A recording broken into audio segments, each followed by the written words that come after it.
Hey everybody, it's Femtrooper, and today I'm going to be reviewing Star Ocean: The Divine Force.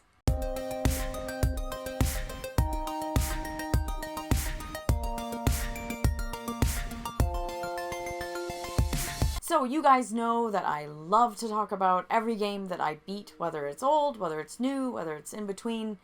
Let's talk about it. I bought Star Ocean: The Divine Force at the end of last year and finally got around to playing it. And this is my very first Star Ocean game, so please keep that in mind. And I am pleased to say that I loved it. Star Ocean games can be played in whatever order. They're kind of like Final Fantasy, so I thought I would start with this one.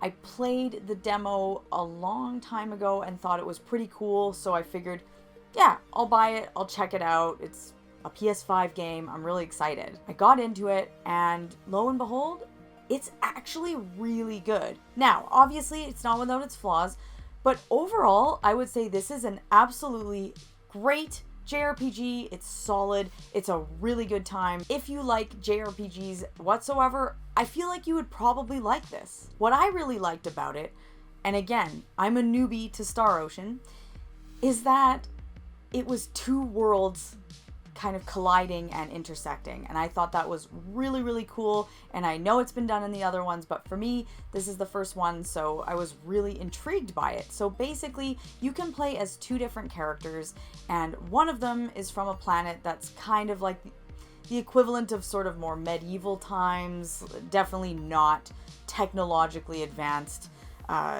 where they would have spaceships or anything like that. This is more like, I don't know, like 1500s or 1100s or something. It's definitely old school. The other character you can play as is a captain of a spaceship, and he's from obviously a society that's very technologically advanced, and obviously there's space travel and, medicine advances. It's way different. So you take these two characters, they meet, and it's a very interesting interaction, and it's very intriguing. Like, you want to know what's going to happen. What's her world? What's his world? I really like the concept of a character from a technologically advanced society where there's space travel and all sorts of advances, basically, and landing on this planet that is, kind of the equivalent of 1,000 years ago on Earth, and kind of having to interact with these people and explain himself. Like, he's not magic, he's just got more advanced technology, like having to explain what a spaceship is, or just the fact that there are other planets and other people and different nations across the stars. It's really, really cool. So in terms of the story, I really liked it. I thought it was really fun, and there were lots of cool characters to meet, and everybody had an interesting journey, interesting tale. It was really cool. This is an action JRPG, so not turn-based combat at all, but I actually really like the combat. I've been playing a lot more action JRPGs this year, probably than ever, and I'm really, really liking them. It was a really good time. I played on the easier setting, and I was totally okay. I will note, though, that despite playing on easy, there are a couple areas in this game where it's like, whoa, the difficulty just kind of spikes. And it doesn't mean that you can't get through it. Just grind, just kind of get through it a little bit, and it's totally okay.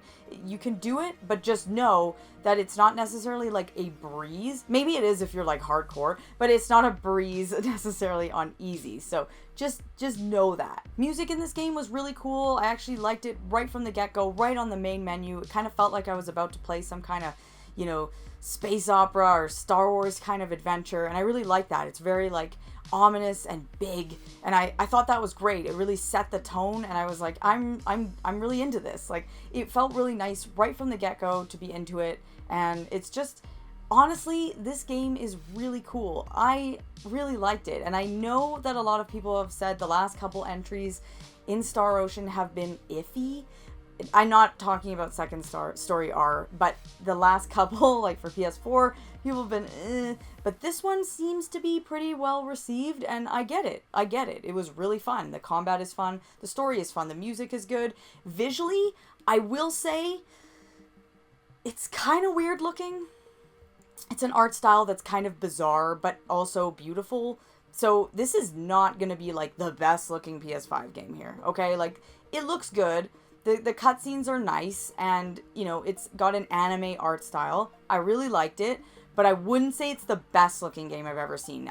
You know, it's okay. Like, I get why it's also on PS4. Like, this is not pushing anything, you know, the limits of the PS5 by any means. So, yeah, it's okay. The characters kind of look a little, I don't want to say lifeless, but a little bit sometimes. So, yeah, if you think the art style is weird, it kind of is, but that doesn't mean that it's a bad game. It just kind of looks, it's not the best looking game, but it's also not bad either. It's just, it's not going to be, you know, Final Fantasy 16 looked really incredible, and it's like, this is not that.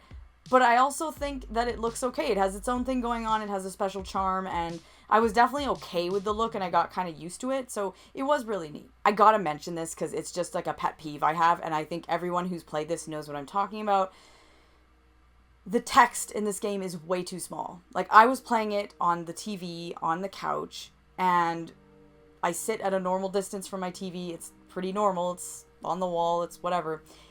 And when you're in, like, the menus and you're looking at, like, text and it's explaining things to you, it is really bad. It is so small. There were times where I actually had to move, like, closer to the TV and look, because I was like, what is it saying? Like, this is so bad. The text should have been bigger. Like, it's really bad. So I will say that, like, if you're playing it and you're like, is it just me? No, it is not.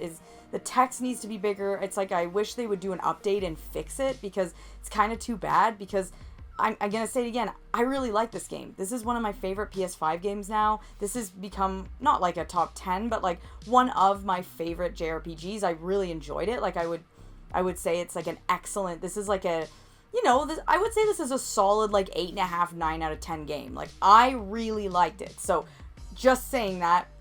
But damn, the text is so small. It's like sometimes unreadable. You're like, I cannot, like, what? I just really enjoyed this game overall, and what I look for in a JRPG is a big, grandiose adventure, and that's pretty much what I got here. You land on this planet, you go from town to town, different areas, different environments, with a big party. Like, it was, I don't want to say it's like Dragon Quest, because it doesn't play like Dragon Quest at all, but it is in that same vibe of like an old school JRPG with a party of a bunch of people trying to not save the world necessarily in this one, but it got really interesting because you are on this planet that's medieval and very old school and doesn't have any technology really, but then there are other things going on. Your other character that you play, he is from a technologically advanced society, and then you have this other interesting society coming in. I don't want to say it's like the Borg, but kind of, and it has Borg vibes from like Star Trek,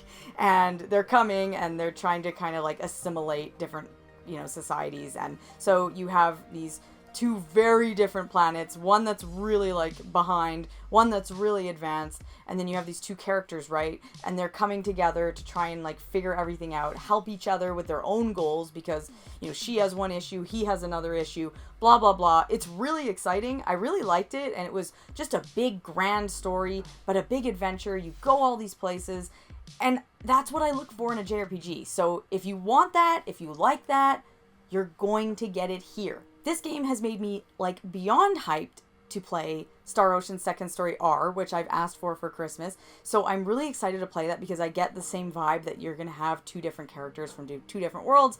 I'm really excited. And quite honestly, I want to start playing some of the older Star Ocean games that I missed, even the ones that people don't necessarily like, because maybe I would like them. I don't know. I actually like this game a lot, and I know a lot of other people did too. So I am curious, did you like this game? What are your thoughts? I really do recommend it. So if you haven't played it yet, definitely give it a shot. Those are my thoughts on Star Ocean, The Divine Force. Really cool game, highly recommended. I just love it. So let me know in the comments if you've played it, any thoughts you have, what my next Star Ocean game should be. If you have any recommendations, please, because it's fun getting into a new series. Absolutely love it. Remember to please like and subscribe, and of course, I'll see you guys in my next video.